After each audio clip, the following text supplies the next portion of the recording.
What is up, everybody? Welcome to another edition of the Touchline Talk Show. Today is all about the National Women's Soccer League season starting up this weekend. You're on an international break on the men's side. So, I'm going to dedicate the entire show to setting the stage for this NWSL season.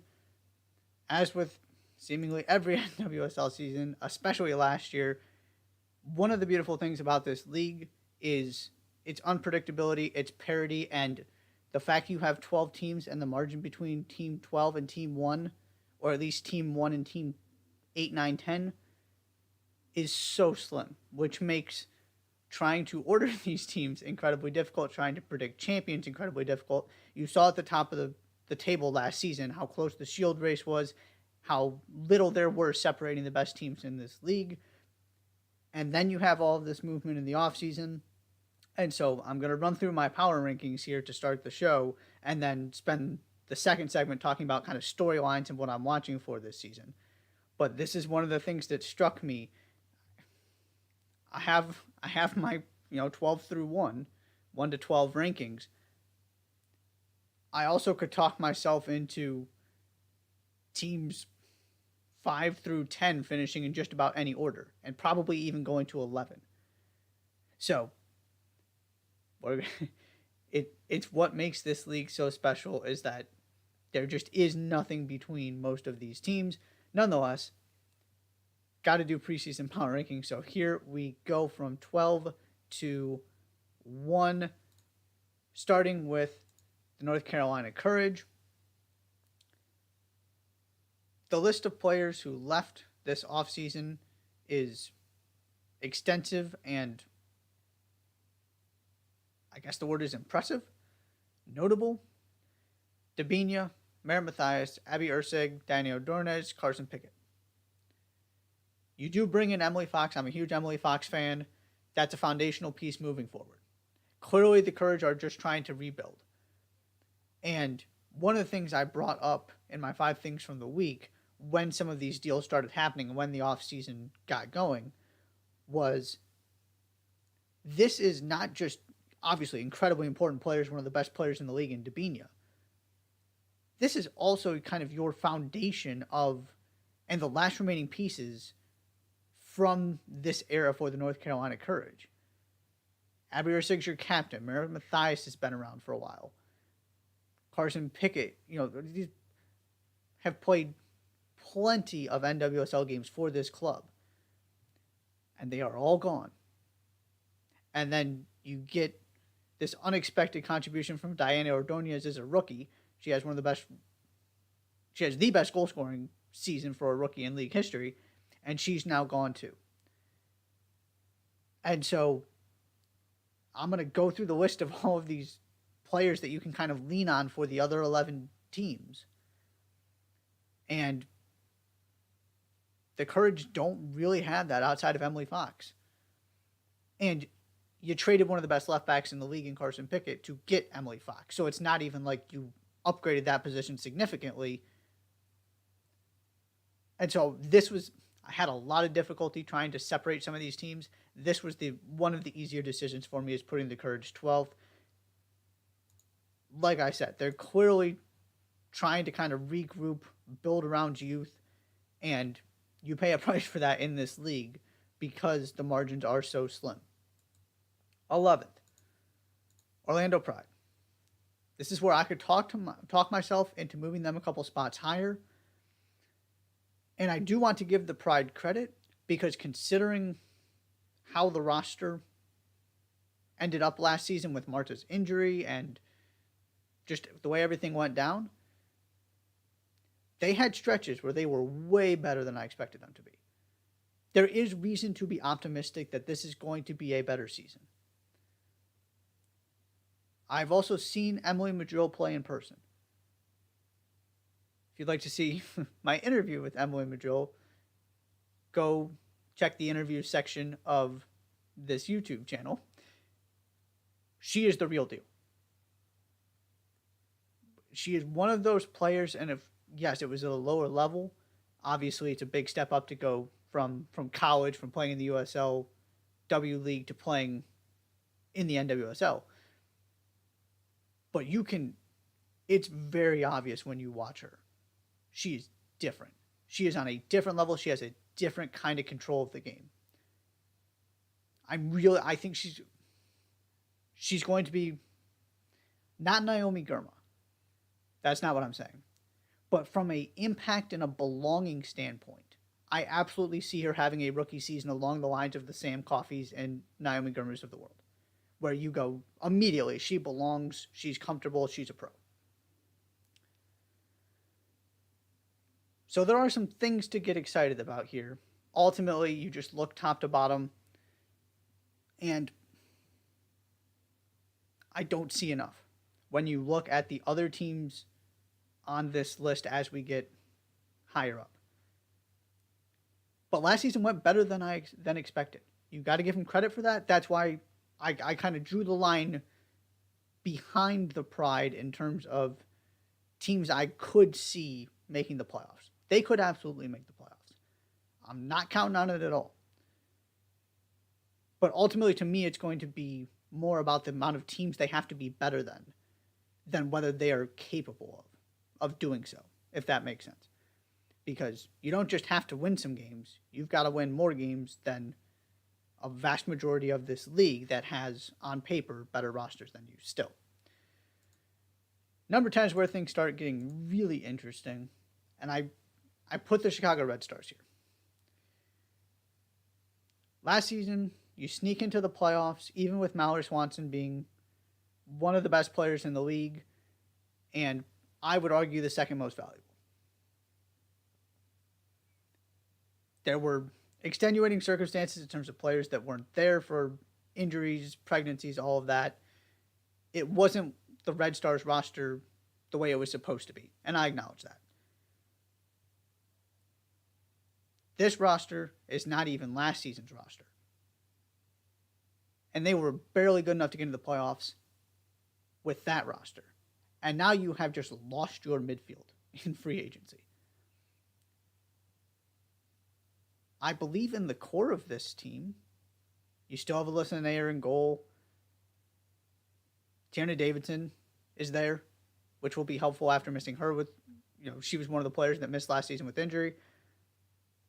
I just don't see enough when I'm looking down the line at the rest of the teams in this league.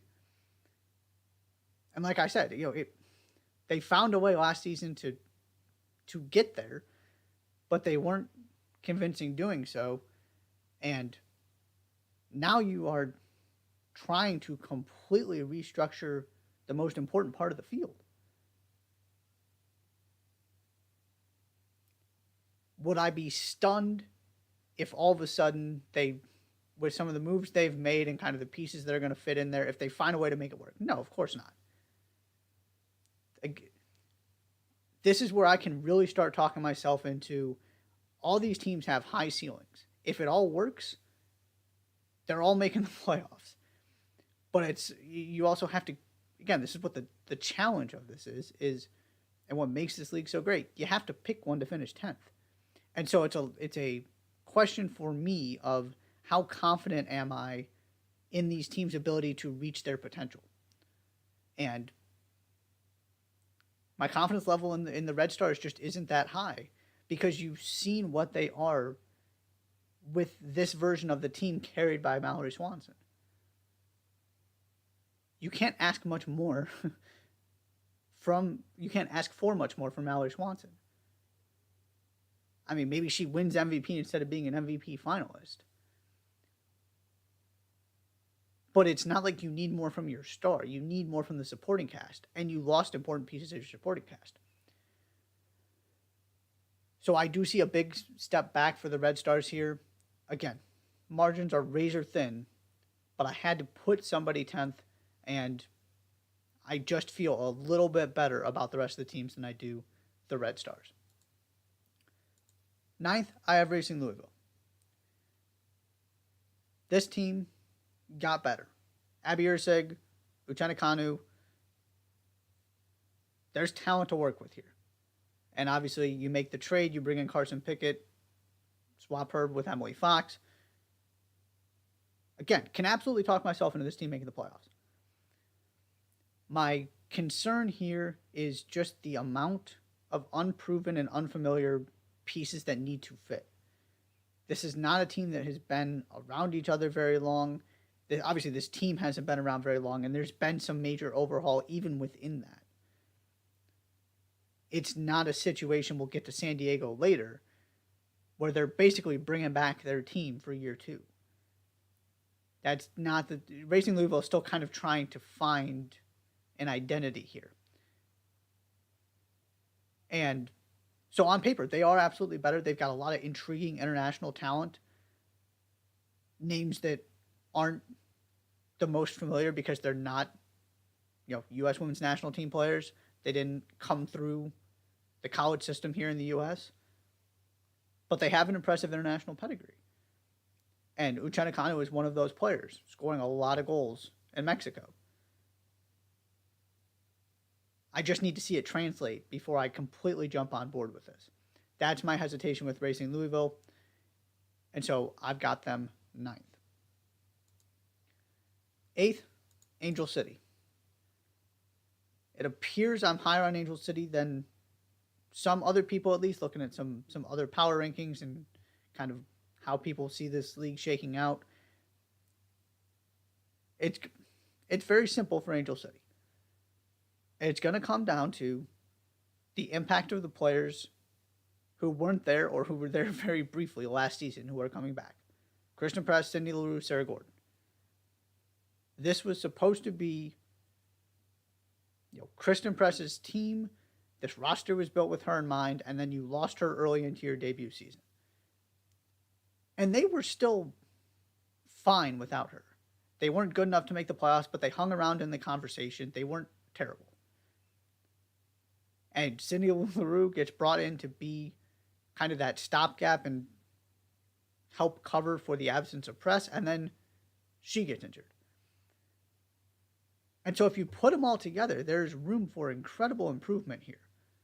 Again, talking about ceiling and potential. This Angel City team could be really good. I like what I see on paper. I also need to see it actually work. And what does Kristen Press at this point in her career coming off of that injury look like? Can she be the player anchoring an attack? Can she be the best player on a good team? How much help does she get? You're relying on some big names who are at the later portions of their career coming off of injuries. And then, of course, the other part of this is you also have Alyssa Thompson. But Alyssa Thompson is about the future of this club and finding a face moving forward. Who knows what she's going to contribute right off the bat? It's unfair to expect her to be a complete game changer immediately. I love the pick. I'm all for it. They needed to go get somebody to kind of build this, give this team an identity for the long term. But we're talking about right now. Again, it could go really well. The pieces are there. I just don't think they're going to fit quite well enough to get where Angel City want to this season. And this is kind of where I draw the line in terms of the hierarchy. I feel a lot better about the 7 teams above than I do these ones I've gone through. 7th, I have Gotham.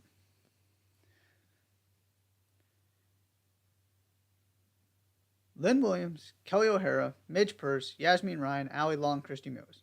Most of those players were not there last season for one reason or another. A couple were.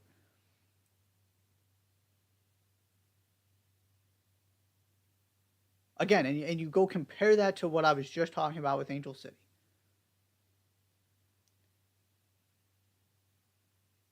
This team could be awfully good.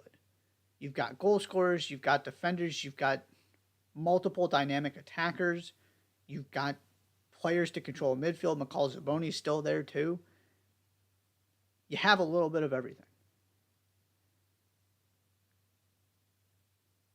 And now you're not talking about Midge Purse having to kind of be the sole creative force in the attack.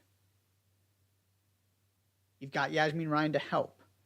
You've got multiple strikers now that you added Lynn Williams. It looks so much better on paper. And I would argue last season's issues weren't totally because of roster construction either. They were disappointing. There has been a concerted effort to make this team better. And it just kind of hasn't happened yet, which again is my concern of why I'm only having them 7th. I need to see this work brilliantly for me to put them into the upper echelon of the league. The 6 teams ahead of them have shown something that gives you a lot of confidence. At some point in the past couple seasons, that Gotham has not even come close to showing. That's why they're 7th. From a roster standpoint, they are better than every other team I've listed so far. You could argue they're better than some of the teams I have ahead of them. But I know what I'm getting from 5 of the 6 teams remaining. I'll explain my thought process on the last one. And you can't say that with Gotham. That's why I have them 7th. 6th, Houston Dash. Very quietly, only 2 teams in the league collected more points than the Houston Dash because you had that whole chaotic, jumbled mess at the top of the table. And the Dash were part of that. Only 2 teams collected more points than they did. And, oh, by the way, Diana Ordonez is coming in. And they kept their key pieces. This is about what they did last season, more so than what they've done in the offseason. Continuity matters. I believe in Ordonez. If there's one thing this team needed, it was a replacement for Rachel Daly. Somebody who is going to be the go-to goal scorer. And Ordonez is perfect for this team in more ways than one. So I really like that pickup. They're only 6th because I have questions about the ceiling. Because you don't see the star power that the rest of these teams I'm about to talk about have. But I know what I'm getting. They showed you this group can win, and they work well collectively. I believe in what they did last season. I believe they'll be back in the playoffs again. Number 5, this might be my really bold take that ends up looking really silly. I have the Washington Spirit 5. No, they're not the same team that won the championship 2 seasons ago. They're not all that far off, though. Defensively, they've lost players. There's no getting around that. But this is still a team with Trinity Rodman, Ashley Hatch, and Ashley Sanchez. And Andy Sullivan. I have a hard time writing that group of players off as just not being able to, no matter who there's, and Aubrey Bledsoe too, by the way. U.S. Women's National Team goalkeeper. Forgot to mention her. I just refuse to write these players off and say that last season is who the Spirit are now. And the other part of this is that and I'm going to talk about this more second half of the show, but all of the off-the-field stuff last season mattered. In terms of just the mental, obviously it was important to make sure the league is a safe place and players are respected. But it also matters in terms of the mental toll it took on teams. I talked about this when the Thorns won.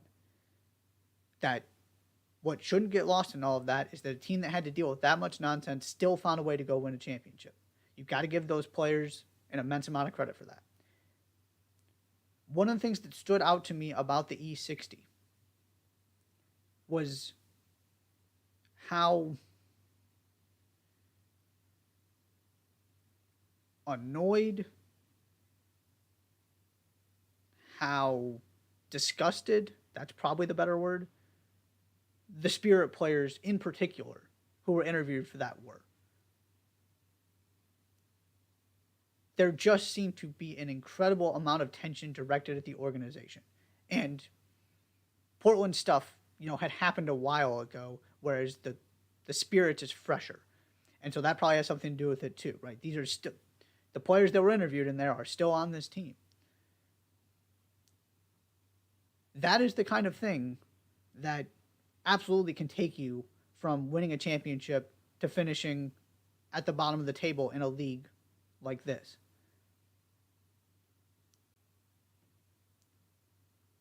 You've got a new coach who knows how this works, and I believe in those players.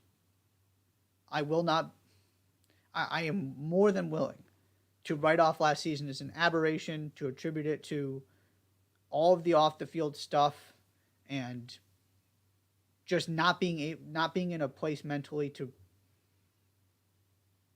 focus the way they would have wanted to for completely understandable reasons. That's not a criticism in the slightest.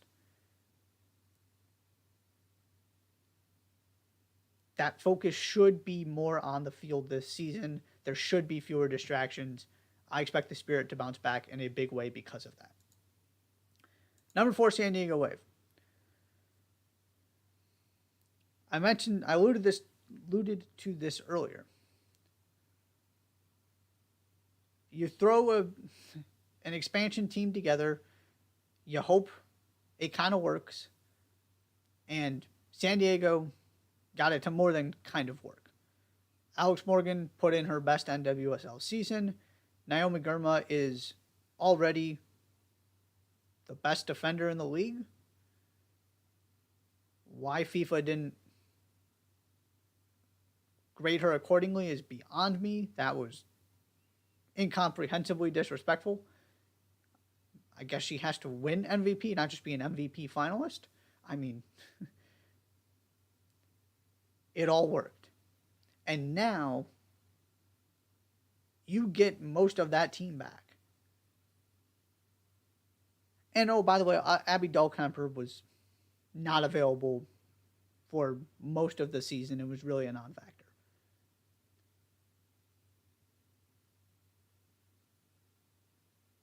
That coach, those players who have already shown you how dangerous they can be and how good they were last season, now, instead of actually trying to figure out how to play with each other for the first time, now they're trying to build off of what they did last season. They know what works. They know what they need to kind of tweak, adjust, whatever it might be. There is a 4 is as far as I was willing to go. Because of what these other 3 teams offer. But if you ask me who the best 4 teams in this league are, no hesitation whatsoever. It is these 4. There is a massive gap. I mean, you could make a case for at least 3 or 4 different teams at the 5 spot. That's where I had a really difficult time ordering people. 1, 2, 3, 4. I knew what I wanted, and I knew the Wave were going to be part of that. Number 3, Kansas City Current. Far and away the winners of the offseason. You get big-time free agents, headlined by Dabinia. You also get Hannah Glass, Swedish international. And Michelle Cooper is coming too.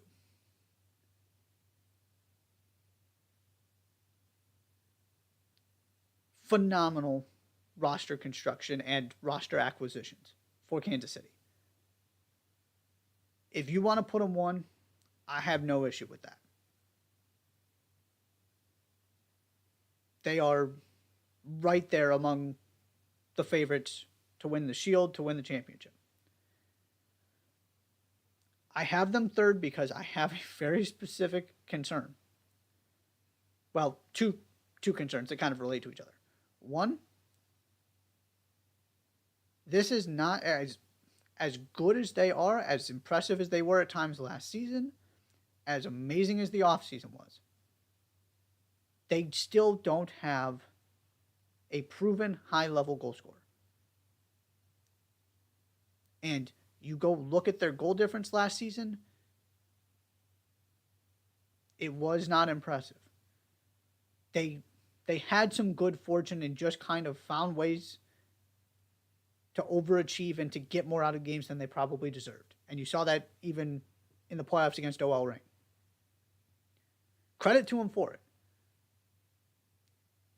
And Dabinia is going to help with some of the offensive shortcomings. Which is why I have no issue putting him third.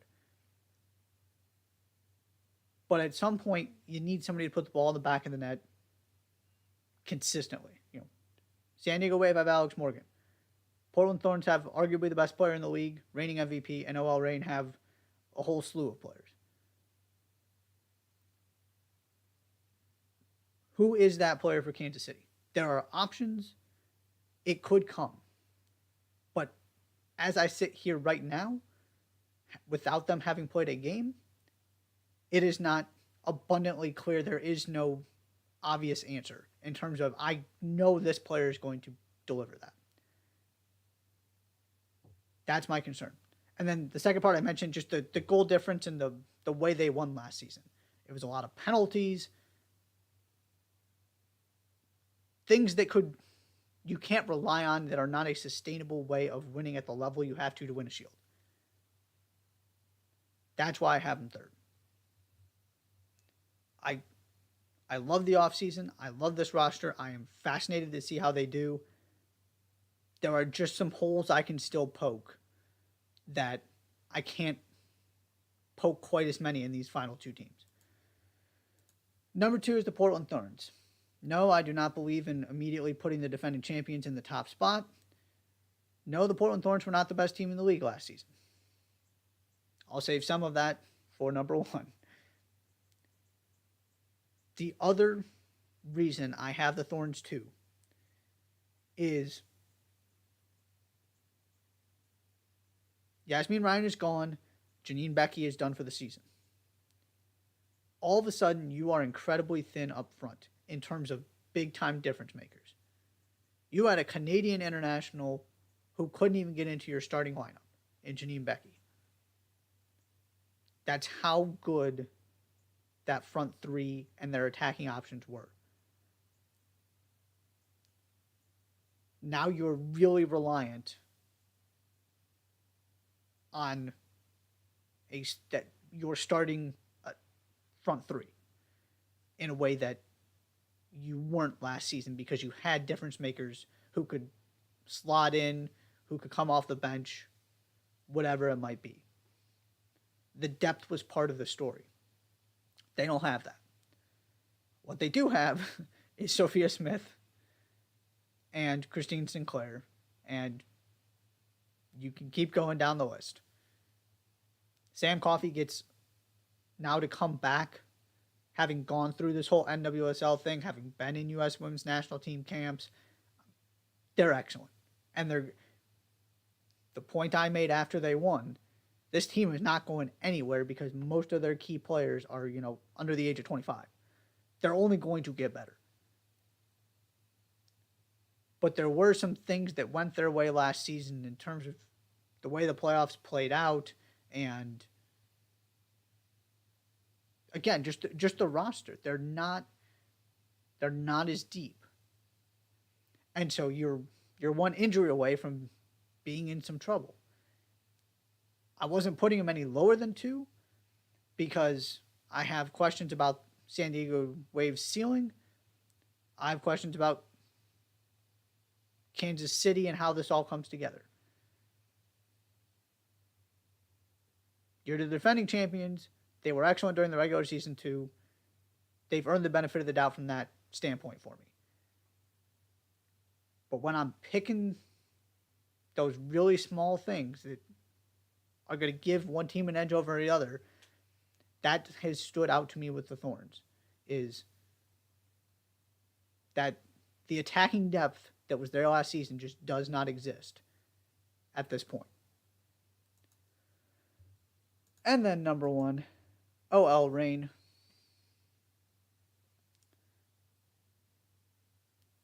I don't care about what happened in the playoffs. Don't forget this team won the Shield. This team added Emily Sonnet. And don't forget what OL Reign did last season once they got things going. They were rolling. And it's the reality of the playoffs. One strange game, one game where everything goes against you, and you're done. And it's what happened to them. It's why they didn't even make the championship. But that is a different conversation. And I've been harping on this with the Real Madrid-Barcelona discussion on the men's side. And with MLS as well. It's similar to the Philadelphia Union. Just because a team that was really good during the regular season won the championship doesn't mean they were the best team in the league. You can certainly make an argument LAFC were. You can make an argument the Portland Thorns were. But I see what that OL Reign team did. I see the trophy that OL Reign team won as the best team in the league during the regular season. Now, by the thinnest of margins, admittedly. But they did win the Shield. I see them add Emily Sonnet. And you also add to that the fact that they are coming off such a disappointing ending. They're one for me. And this is a power rankings, not necessarily predictions in terms of standings. Because it might take them a little while to get going. That's right. That's what happened last season. And they still got to the Shield. This is most likely to win the title, basically, for me. Most likely to reach the final, however you want to define it. Not necessarily picking regular season success. Because things happen. So I'm looking at this as which team do I feel most confident in? And the answer for me is simple. It's OL Reign. They have everything you can want. That added chip on their shoulder. Not being able to finish the deal last season. Another big-time player added in Emily Sonnet. And just go down the list of the players. They are loaded. They're motivated. So they are number one in my NWSL power rankings. Going to take my first break. When I come back, storylines. What are the things to look for? The big questions heading into this season. The things that will end up kind of defining the way this season plays out. All of that is coming up next. You're watching the Touchline Talk Show. Don't go anywhere.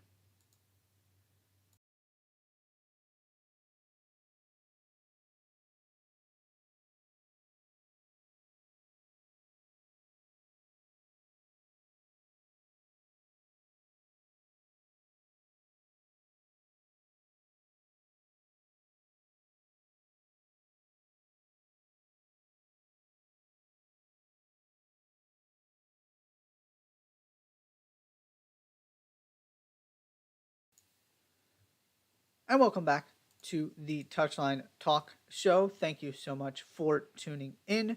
Be sure to hit that subscribe button so you don't miss any of the content I put out every single week. It is time to jump into NWSL storylines.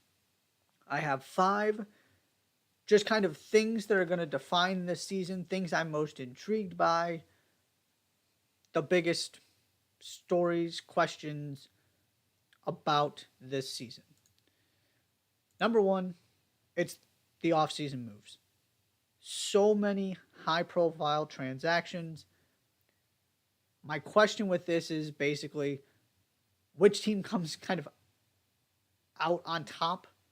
Which team's moves actually deliver? Which teams end up being disappointed in how this offseason went and don't get what they thought they were from their approach. You've got the current. I talked about this with the power rankings. Dabinia, the other free agents, Hannah Glass, phenomenal roster construction. Does it actually turn them into one of the best teams in the league and a championship favorite? You've got the Emily Fox Carson Pickett deal. Does one team benefit more than that than the other? Can Emily Sonnet add another piece for OL Reign? Diana Ordonez, what does she do as a follow-up now that she's in Houston? Lynn Williams and what Gotham have done to turn themselves into a team with an awful lot of talent. Which of these work? Which of these don't? Which one ends up working the best if every team kind of gets what they're hoping out of it?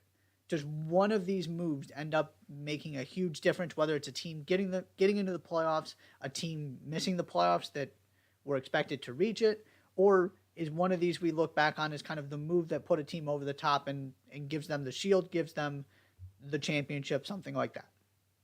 That is one of the things I'm really curious about, because you just don't see this many high-profile players moving in a league this small. It's part of the unique setup of the NWSL. Is you only have so many spots, and it's sort of similar to the WNBA in that regard, because obviously they're similar, in terms of the number of teams, that things can change real quickly when a couple players move in the offseason, and we had plenty of movement this time around. Number 2, what did the California expansion teams do for an encore? San Diego Wave are contenders at this point. That is what they have earned based on what they did last season.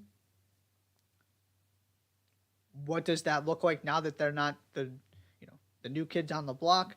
Now that people have tape on them, now that they're not just trying to kind of have a good first season and build a foundation. They're trying to go win things now. It was a roaring success. What do they do to follow it up? And then on the Angel City side of this,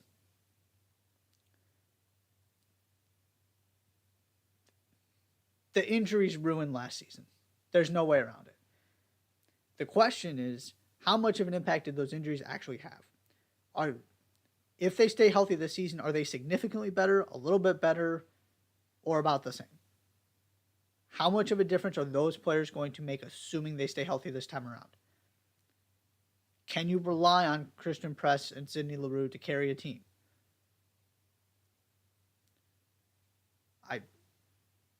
It was really unfortunate they didn't get to unveil this team the way that it had been designed because of the Press injury and because of everything that happened after that. But they kind of get a redo here. And there's no pressure on them because this is almost a second inaugural season in many ways. Whereas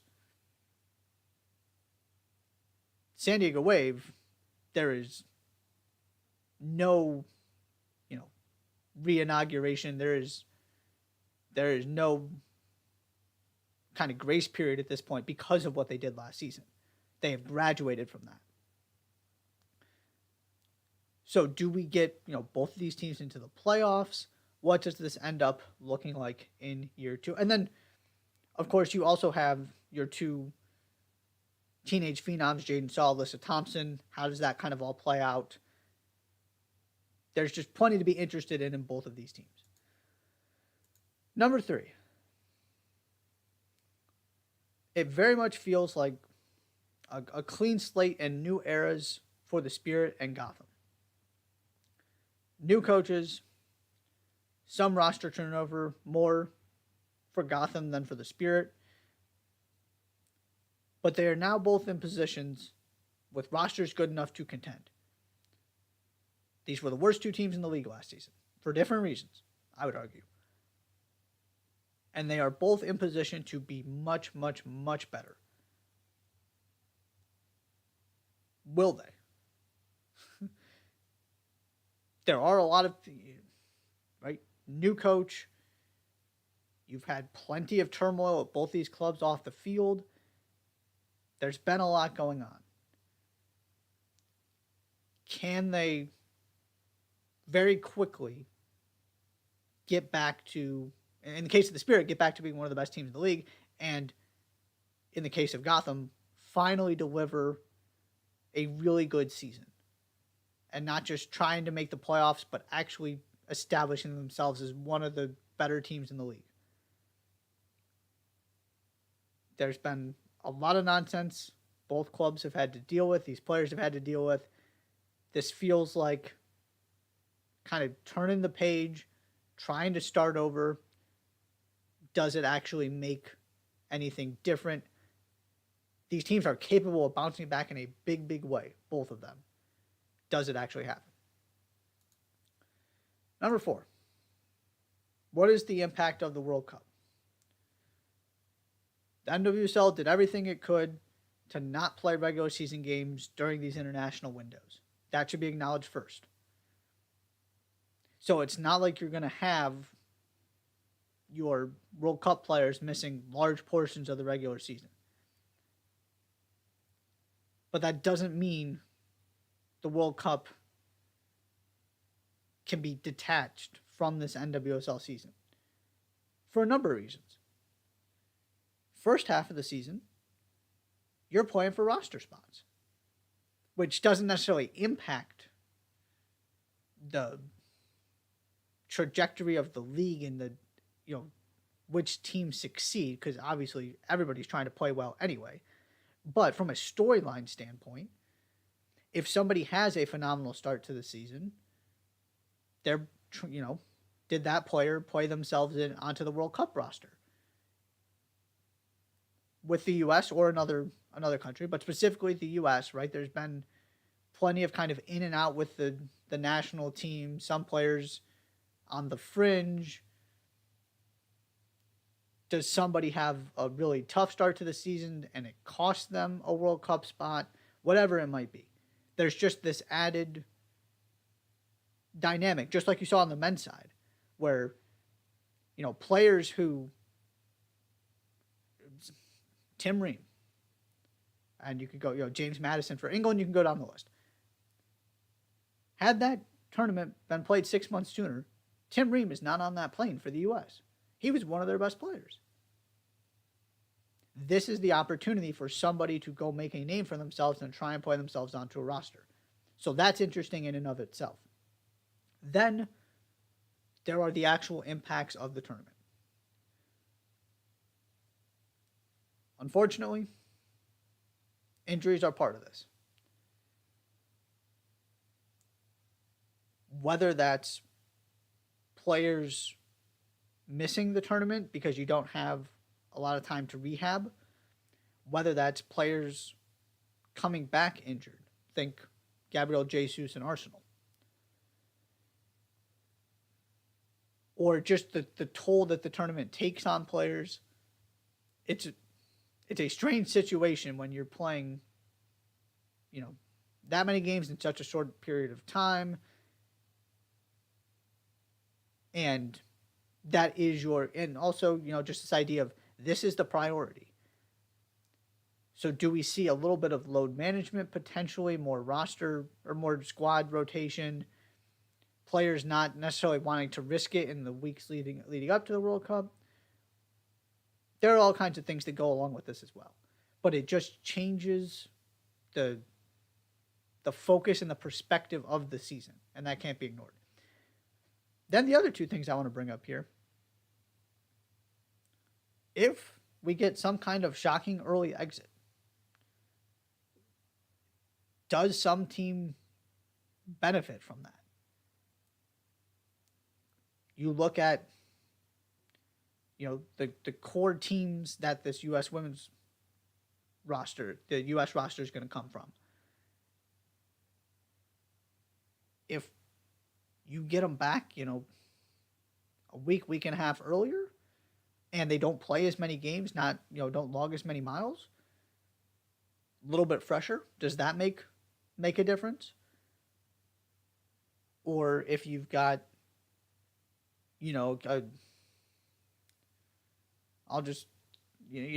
key player from a different country, whatever it might be. does the way that this tournament plays out impact anything? And then also, just what does it do to the second half of the season? Do you have players that come back with a lot of confidence? Do you have players that come back, kind of banged up and tired? What does all of that look like?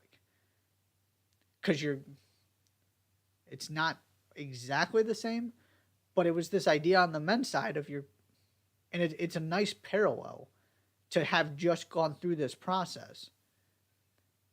And obviously, this isn't the NWSL is used to this. It's not the first time this is happening because of the way the schedule is set up and the way the world. I mean, they play through World Cups, so this isn't new. But you did see the impact of some of these things, and then you get back and you don't even really know what to expect. Are the players who sat there without playing fresher, all of that kind of stuff. And the final thing I want to bring up is there are games being played during the World Cup. They're Challenge Cup games. So that's where you're really going to pay a price if you've got a bunch of internationals who are on World Cup duty. Do we see any kind of emerging stars from this Challenge Cup because you don't have your normal starters in there? Is there a team that has success in this competition, at least in part because their roster is more intact? How do teams prioritize it? There's that balance of it as well. So a lot kind of related to the World Cup, obviously, even though it's not like the league is playing its regular season through the tournament. The league did everything it could to minimize the impact. That impact is still there, though. And then fifth, does the focus stay on the field? What is the story of this season? Because last season, the NWSL made plenty of headlines, and almost none of them had to do with anything that actually happened on the soccer field. The closest the league came to that was, players deciding not to play. This league has been through so much. These players have dealt with so much nonsense. I know I've said that multiple times at this point, but it can't be emphasized enough. The coaching changes last season, all of it. This is an attempt to do this differently. And, the leadership. Cindy Parlow-Cone, Jessica Berman, from the top down, trying to get this right, trying to do better by the players. That's not going to change overnight. But there is accountability now. People are not getting away with this abhorrent behavior. So do we get a season now that it is clear the league is taking this as seriously as it can and trying to put steps in place after the Yates report to stop this stuff from ever happening again? Do we get to talk about what's happening on the field? Because the only way we talk about what's happening on the field is if there's not much to talk about it off of it. Of course, there will be stories. There are always stories. And like I said, it's not going to be perfect overnight. But last season, it was, all of these players that were, and I mentioned earlier the Washington Spirit players being interviewed in that E60, Alex Morgan. It's not like this was just happening on the periphery of the league and that the names, the highest profile players in this league didn't know about it, didn't care about it. It's the opposite. And it weighs on them. So that is going to be the story unless there is no story there, which is the goal. Does that actually happen? Because it was, these coaches are being suspended while investigations go on. Here's the Yates report. You can, E60, all of it. Does that change? What is the story of this season? Because the story of last season had very little to do with the Portland Thorns winning the NWSL championship. And that is incredibly unfortunate because the story should be about what the Thorns did, what the Thorns overcame, and the incredibly exciting core that that team has moving forward. It should be about the emergence of Sophia Smith, all of that. Do we get to have that conversation this season? I really, really hope we do. I'm optimistic we do because progress is happening. Progress is also slow. There's just no way to talk about storylines, to talk about this league without acknowledging what happened last season and the systemic issues that are still there that the people in positions of power are trying to address, trying to fix. We're just not going to know for a little while at least how much change has occurred, what the impact of all of this has been, but hopefully we get to talk about what is happening on the field, and that is where the focus is because this league is special. I mean, just go look at the players on these teams who I didn't even have making the playoffs. Go look at the standings last season, how tight everything was. You don't get this on the men's side. It's one of the things that just draws me to the NWSL and draws me to the WNBA. Because you can just take pretty much any two teams in the league. They're playing each other. You're watching, and you're going, "Oh my goodness! Look at we got Christen Press going up against Trinity Rodman in the Washington Spirit." And nobody's talking about either of those teams as the best in the league. Or, you get your high-profile San Diego Wave OL Reign matchup with all the players in that game, whatever it might be. The talent is so condensed because there just aren't teams. There aren't enough teams, and so you get the best of the best every single week, no matter what the matchups are. Really excited for this NWSL season to get underway. So those are the storylines I am looking at. Going to take one more quick break and come back with a shorter weekend look ahead, considering it's international break. I'm not going to go through all of those, but of course, we got NWSL games to talk about, got MLS games to talk about, so I will do that next. You're watching the Touchline Talk Show. Don't go anywhere.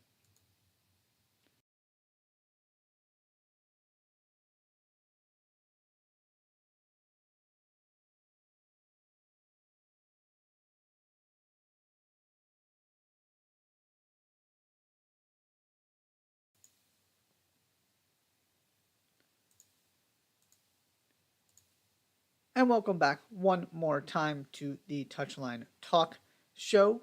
It is time for the weekend look ahead. I'm not going to go through the international schedule on the men's side.